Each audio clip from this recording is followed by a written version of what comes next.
shotgun pakai bayonet, fitur ray tracing, keluar dari match tanpa kena penalti, dan adanya bocoran squad baru. Inilah major update Scorching Race. Gua Blow Jagger, langsung aja gua bahas.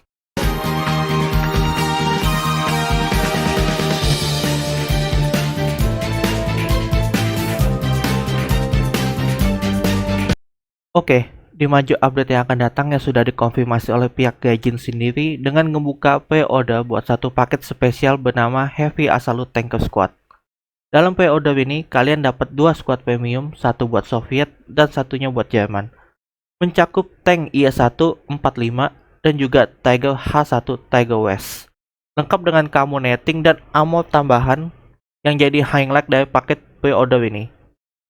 Pada tank berat Soviet IS-145 dengan camo net pada bagian depan, samping, dan laras senjata, serta armor pelindung tambahan di sisi turret dan lower front plate. Ini sesuai dengan deskripsinya sebagai tank pelindungan ekstra dengan kemampuan serangan frontal yang kuat. Pada tank berat Tiger H1 Tiger West menampilkan camo net yang beradaptasi dengan lingkungan. Armor tambahan terlihat di front plate serta atap turretnya. Dan MG di hull tampak dihilangkan, membuat tampilan lebih streamline dan fokus ke senjata utamanya. Dan juga, kalau kalian pre-order sekarang, akan mendapatkan hadiah eksklusif berupa nickname dekorator bertema turret tank IS-1 dan Tiger IS-1. Tapi, bonus ini cuma buat pre-order sebelum update-nya rilis. Kalau kalian main di konsol, bonusnya tetap bisa didapatkan asal beli dalam 14 hari setelah update keluar. Sekarang, apakah ini layak dan sepadan untuk dibeli? Jawaban dari gua tidak. Pertama, dari segi dipakai saat kepenumpauan, kedua tank ini adalah BR4. Dan BR4 dipastikan selalu ketemu BR5. Kalian tidak akan bisa berhadapan satu lawan satu secara langsung melawan BR5 seperti King Tiger atau IS-2. Mungkin kalian bisa akali jika kalian bersembunyi dan menembak duluan. Tapi tetap saja ini tank BR4.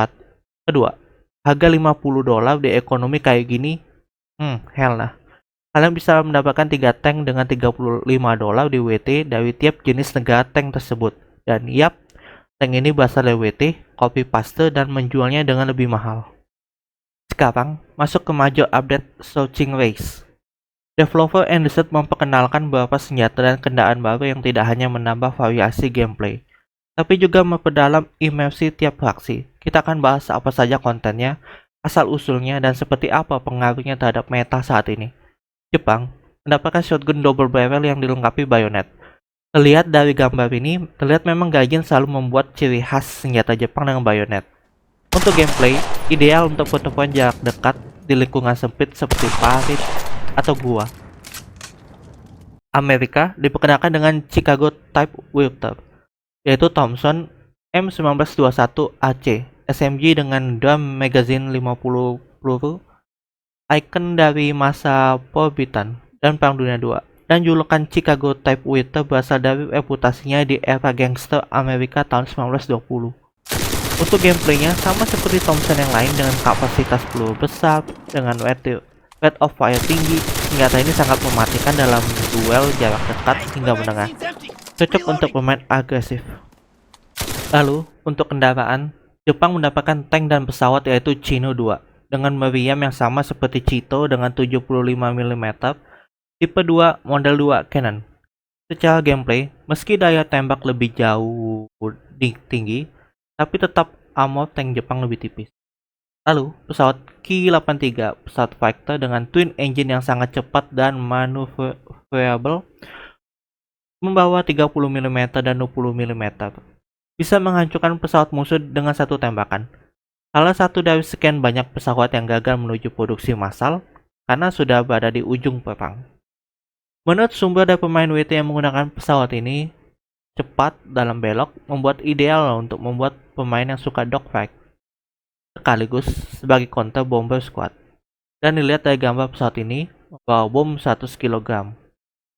Dan US mendapatkan tank Churchill 7, tank super berat, punya armor tebal di bagian depan, dan meriam 75 mm. Secara gameplay, tank ini bukan untuk semua orang, dikarenakan lambat, ditambah ini akan menjadi BR4, yang dipastikan selalu ketemu BR5 melawan King Tiger dan Jet Panther. sebagai lawan terkuatnya.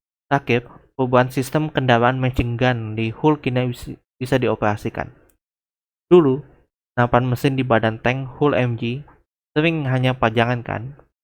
Sekarang, kendaraan seperti BA-11, Panzer III, M3 Stuart, M5A1, M13, dan lainnya bisa menggunakan senapan mesin di badan.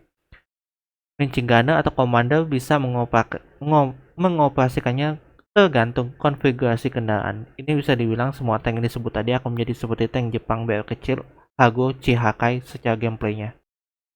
Sebelum bahas pengerjaan ulang dari map ini, mari kita lihat ke belakang dulu pada bulan Mei.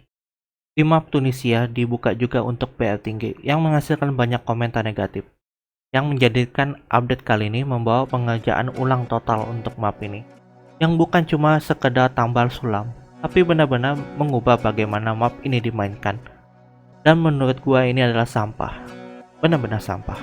Gua nggak tahu orang mana yang punya ide ini, tapi yang pasti itulah orang tolol sedunia. hampir semua poin yang seharusnya dalam lubang sekarang ditutup menjadi poin bangunan atau tanah luas. Pintu akses goa yang ditutup juga memberi jalanan biasa. Ditambah, bangunan ciri khas di map itu juga diganti. Ditambah banyak pepohonan, rumput, dan juga kalau kalian lihat jalan kendaraan berpasir lagi, tapi terlihat seperti jalanan yang berlumpur seperti seolah sering terjadi hujan. Dari semua tampilan after yang diperlihatkan, ini seperti map Asia Tengah, yang mana semi gurun dan bergunung dibandingkan map Afrika Utara. Dan bisa-bisanya bilang begini, ada, Itulah orang tolol sedunia. dah bikin emosi aja bahas itu. Lanjut bahas location change aja lah yang akan diperbaiki, yaitu Little Bahnhof Invasion. Terdapat titik spawn yang tidak dapat digunakan oleh penyerang di salah satu titik capture yang menyebabkan berbagai masalah spawn. Map seperti Hermann Göring Strap, Yoskovo Village, D-Day, dan Oasis juga mengalami perbaikan spawn, mempunyai tempat pelindungan yang lebih banyak, dan perubahan posisi zona pertempuran. Juga, navigasi AI lebih cerdas di mana seringkali nyangkut di dinding, tangga, atau stuck di gang sempit. Sekarang tidak lagi. Ditambah semak-semak yang bisa nutupin peluru dan penglihatan kita, sekarang peluru kita bisa menembusnya. Dan juga pada praktis mode ada perubahan, yaitu ketinggian pesawat pengeboman disesuaikan, senjata yang tersedia sudah dalam keadaan sudah terisi, otak supply tidak bisa dihancurkan. Oke, gua bahas yang penalti keluar. Ini dimana sekarang ada fitur bernama sekali sehari boleh saja, yang berarti kamu sekarang punya kesempatan per hari untuk keluar dari match tanpa penalti. Ini berlaku untuk match pertama di hari itu yang kamu tinggalkan. Cocok buat kita yang sering kena masalah teknis seperti koneksi, keluarga tiba-tiba manggil, atau salah pencet mode. Tapi, yang diingatkan, jika keluar untuk kedua kalinya, kalian mendapatkan 20 XP minus dan butuh 4 pertandingan penuh untuk menghilangkannya. Tidak seperti kemarin yang hanya butuh 2 kali saja. Lalu, ada perbaikan matching squad, di mana squad yang dibentuk sebelum match akan lebih seimbang dan ditempatkan lawan yang sepadan juga. Tapi, squad yang dibentuk secara acak saat memulai pertempuran, sistem ini tidak akan berlaku. Sekarang, Ray Tracing, yaitu teknologi rendering yang efek cahaya dan refleksi jauh lebih realistis. Ray Tracing ditunjukkan untuk PC high-end dan direkomendasikan menggunakan GPU minimal RTX 4060 atau Radeon RX 9060 XT untuk 1080 pixel 60 fps. Yap, ini nama-namain berat aja cuy. Lagian kebanyakan pemain lebih mengincar FPS tinggi daripada visual karena ini game bukan open world. Dan gue pribadi butuhnya performance dan visual yang memanjakan mata, karena secara tampilan visual Enlisted sudah lebih bagus dibandingkan saingannya yang sama bertema Perang Dunia Kedua. Daripada visual, mending yang diperbaikin adalah server agar tidak lagi mengalami stuck di lobby dan juga menambah server East Asia. Lalu, hadirnya Silver Chest lagi, nantinya ditambah beberapa hal seperti prajurit dari Battle Pass akan menjadi full maksimal karakternya. Dan juga senjata dari Battle Pass akan ditambah dengan peluang yang sama seperti senjata event. Gua kasih saran untuk pemain baru, kalian jangan mencoba untuk menggacha box ini, karena rate yang rendah dan tidak akan stuck up untuk mendapatkan yang kalian inginkan. Bahkan untuk pemain sepuh saja habis jutaan koin silver. Untuk gacha ini ada yang berhasil mendapatkan semua, ada yang tidak. Dan gua juga menghabiskan 3 juta silver coin untuk mendapatkan semua yang ketinggalan eventnya. Inilah yang gua sering sebut sebagai high risk, high reward. Jika koin kalian masih ribuan, mending buat upgrade persenjataan saja. Karena gacha ini bakal balik lagi nanti. Dan terakhir gua bahas spoiler, tapi disclaimer dulu, buat yang nggak suka bisa skip aja. Jadi, adanya bocoran 2 squad yang akan jadi premium. Pertama, ada squad Molotov Soviet dengan senjata SFT-40 AG yang menjadi BR4. Lalu ada Molotov yang digunakan yaitu PM41 Detect 3. Dan kalau kalian lihat, prajurit yang sedang berbaring menggunakan peluncur granat otomatis bernama Taubin AG2. Dalam sejarah, proyek dihentikan sebelum berhasil digunakan secara luas di medan perang. Karena pengembangnya Vasily Taubin dieksekusi oleh NKVD atas tuduhan spionase, yang merupakan represi politik era Stalin. Dan jika hanya ini saja squad Molotov yang dirilis, ini benar-benar Soviet bias cuy. Lalu ada squad Jepang Paratrooper tipe 100 Bipod yang menjadi BR2. Menjadi pengganti yang cocok dari squad event Paratrooper Rifle tipe 100. Lanjut, ada 2 icon senjata yaitu STG-44 dan Thompson Double Magazine yang bertuliskan Paratrooper Event yang bisa dipastikan akan menjadi event bulan ini. Dan juga penambahan dan perubahan pada baju tentara seperti Squad Event 40 Silence Jerman yang mempunyai banyak pilihan topeng ya. Baju Soviet yang diwarnai menjadi lebih kalem dan topi baru untuk Jerman dan US.